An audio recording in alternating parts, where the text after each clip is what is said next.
i-private ang ating Facebook account. Napakadali lang ito gawin at sa video na ito, ituturo ko sa inyo kung paano ito gawin. Okay? Simulan na natin. Para i-private ang iyong Facebook account, ay i-open mo lang ang iyong Facebook app. Pagkatapos dito sa homepage, ay pupunta tayo sa menu.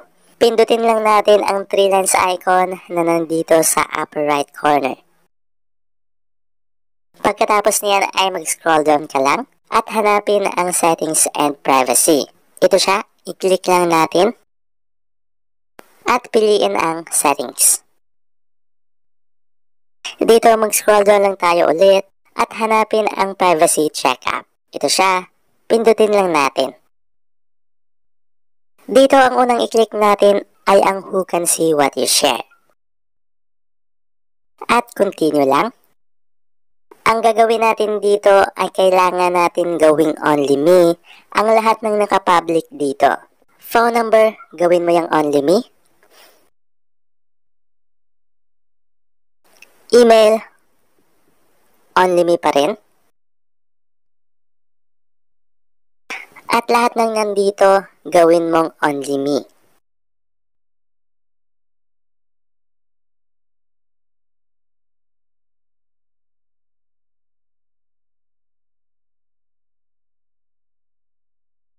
Pagkatapos, i-click lang natin ang next. Dito sa default audience, pwede pa itong palitan ng friends. Kasi kapag naka-only me yan, ay walang makakakita ng future post mo. Pero pwede mo pa rin gawing only me yan, depende yan sa'yo. Sa stories, friends lang, dahil walang option na only me dyan.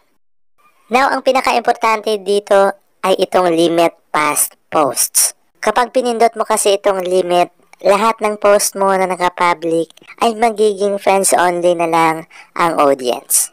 So, i-click lang natin itong limit at limit. Pagkatapos niyan, i-click lang natin ang next. Next lang ulit.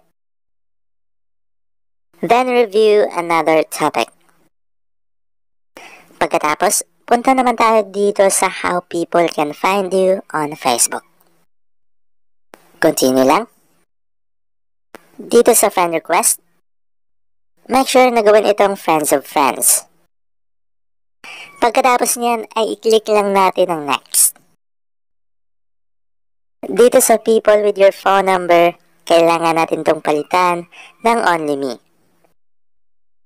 Same din dito sa people with your email address, only me din. Then, next lang ulit. Dito naman sa search engines, make sure lang na i-turn off mo ito para hindi ka ma-search sa lahat ng search engines katulad ng Google. Pagkatapos, next lang ulit. At review another topic. Ngayon, babalik na tayo sa first page ng settings. Mag-scroll down ka lang at hahanapin naman natin ang followers and public content. So, ito siya, i-click lang natin. Dito sa who can follow me, make sure na naka-friends ito. Who can see your followers on timeline, dapat naka-only me. Who can see the people, dapat din naka-only me.